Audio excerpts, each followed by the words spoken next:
Hey there! Welcome to Legends of All Time. Today's story is about a queen who refused to be a decoration on a throne. Cleopatra VII, last ruler of Ptolemaic Egypt, has been called a seductress, a schemer, a legend. People remember her as a fatal woman, but behind the myth stood a sharp mind, a steel will, and someone who fought to keep her country alive while giants like Rome closed in. Cleopatra was born into a dynasty that was already half Greek, half Egyptian, and fully tangled in its own drama. Her family, the Ptolemies, ruled Egypt after Alexander the Great, and they had a habit of solving problems with poison, daggers, and civil war. She grew up in a palace where brothers and sisters could become enemies overnight. To survive there, you had to listen, learn fast, and never show all your cards. Unlike the image of a lazy, pampered queen, Cleopatra was highly educated. She spoke several languages and, according to ancient writers, was the first of her dynasty to bother learning Egyptian. She studied philosophy, politics, and rhetoric. She understood money, trade, and how important the Nile was to everything. Egypt was rich but fragile. One bad harvest, one wrong alliance, and it could slide under someone else's control. When her father died, Cleopatra didn't simply inherit a calm crown. She became co-ruler with her younger brother, Ptolemy XIII, and very quickly the two camps around them clashed. Advisors pushed them into a power struggle. Cleopatra was forced out of Alexandria and had to regroup in the shadows. At this exact time, fate sent her the most powerful visitor possible, Julius Caesar, fresh from Roman civil war and chasing his rival Pompey into Egypt. The famous story of Cleopatra entering Caesar's presence rolled up in a carpet may or may not be literally true, but the meaning is clear. She didn't wait to be invited. She made a bold, theatrical move to stand in front of the one man who could put her back on the throne. She didn't rely only on beauty. She relied on timing, intelligence, and the courage to take a crazy risk. Caesar chose her side. With his support and Roman troops, Cleopatra defeated her brother's faction and secured her rule. From that point, she was not just Queen of Egypt, she was a crucial player in the power game of the Mediterranean. She and Caesar became lovers, and she bore him a son, Caesarion. For Rome, it was shocking, their most famous leader tied to an Eastern queen. For Cleopatra, it was both personal and strategic. With Caesar at her back, Egypt gained breathing room. She sailed to Rome, appeared there as his ally, and watched how that city worked from the inside. Then Caesar was assassinated. In one stroke, Cleopatra's strongest protector disappeared. Rome fell into chaos again. Different men fought for control.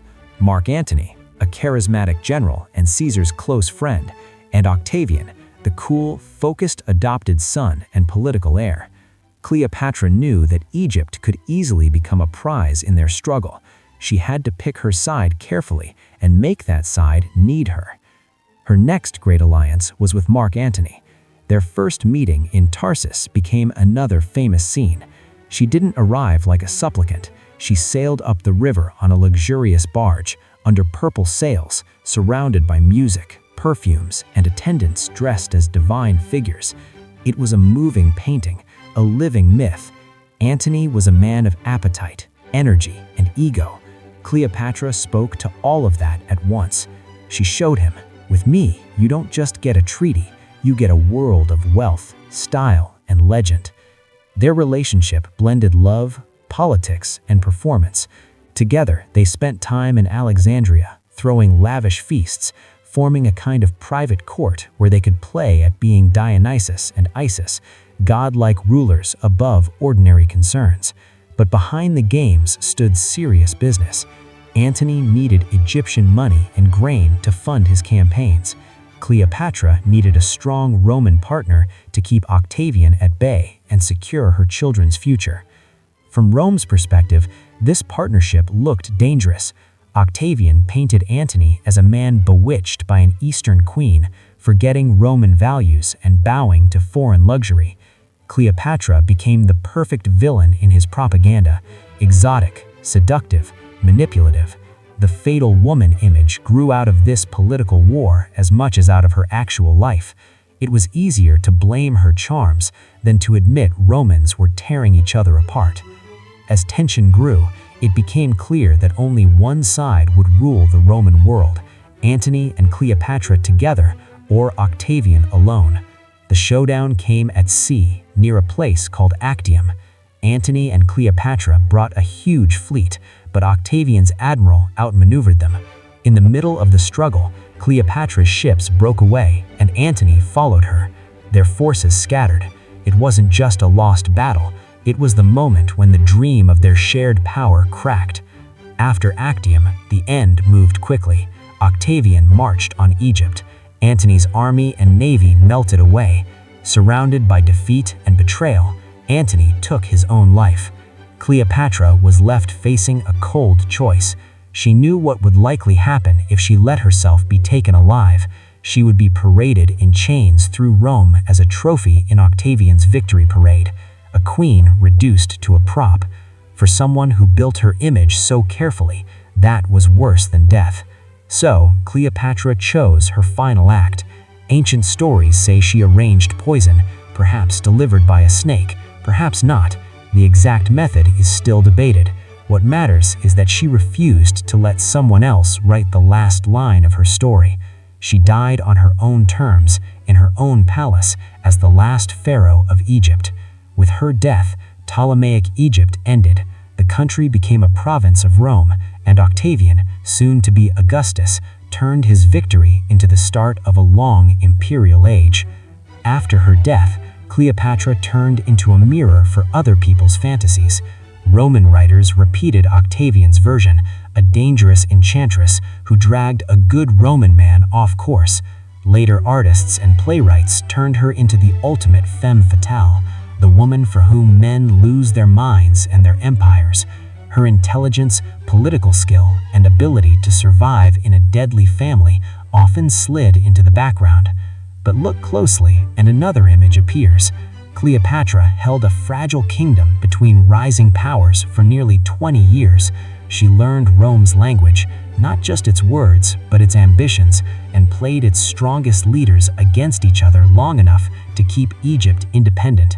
She was not simply the woman behind great men. She made choices, built alliances, and took huge risks to defend her throne and her children. Her life is full of strong visuals.